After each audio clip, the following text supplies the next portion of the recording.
पूजनीय शिक्षागण एवं मेरे प्यारे साथियों, आप सभी को स्वतंत्रता दिवस की हार्दिक शुभकामनाएं।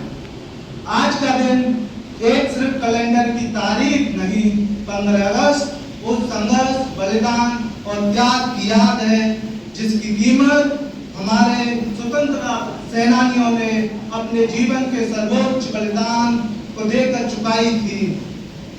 साथियों, जब हम स्वतंत्रता संग्राम को पढ़ते हैं तो भगत सिंह का नाम सिर्फ किताबों के इतिहास में नहीं आता, बल्कि भगत सिंह युवाओं के साहस की प्रेरणा बनकर प्रतीत होते हैं, जिसको हमने आज के समय एक जंतर मंतर पर भी देखा था, जिसका मैं भी एक हिस्सा था। साथियों, उसका मुझे बहुत गर्व महसूस होता है। साथियों, भगत सिंह कहते थे, क्रांति की तलवार विचारों की शान पर तेज होती है। साथियों, हमारे स्वतंत्रता सेनानियों के इरादे इतने फौलादी थे कि बिस्मिल जी, राम प्रसाद बिस्मिल जी जेलों में रहकर गाते थे, सरफरोशी की तमन्ना अब हमारे दिल में है, देखना है जोर कितना बाजुए कातिल में है, हम अभी से क्या बताएं तुझे आसमां, वक्त आने पर बता देंगे हमारे दिल में क्या है।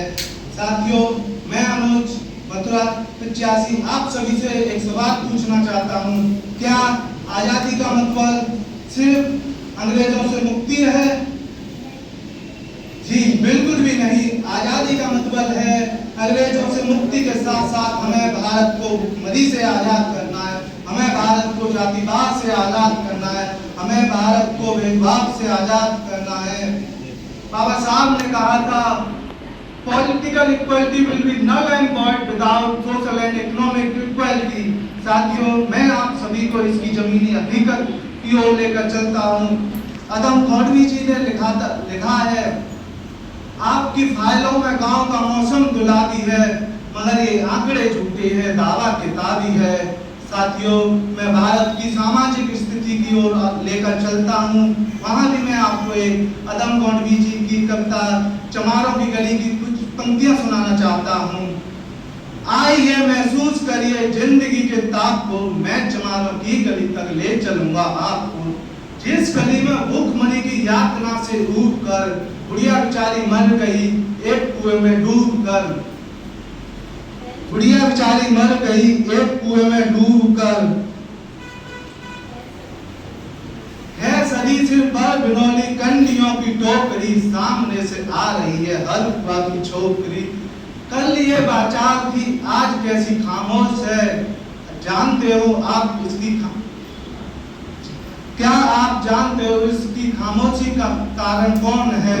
साथियों, इन पंक्तियों से हमें निराश नहीं होना है, बल्कि एक समाज की सच्चाई को जानते हुए हमें एक बेहतर सिविल सेवक बनना है। साथियों, मैं जानता हूँ आपके पास संसाधन सीमित हो सकते हैं, आपकी तैयारी दूसरों से लेट हुई होगी, मगर साथियों, आपके अपने इरादे फौलादी रखने हैं, क्योंकि लहरों से डरकर नौका पार नहीं होती, कोशिश करने वालों की कभी हार नहीं होती।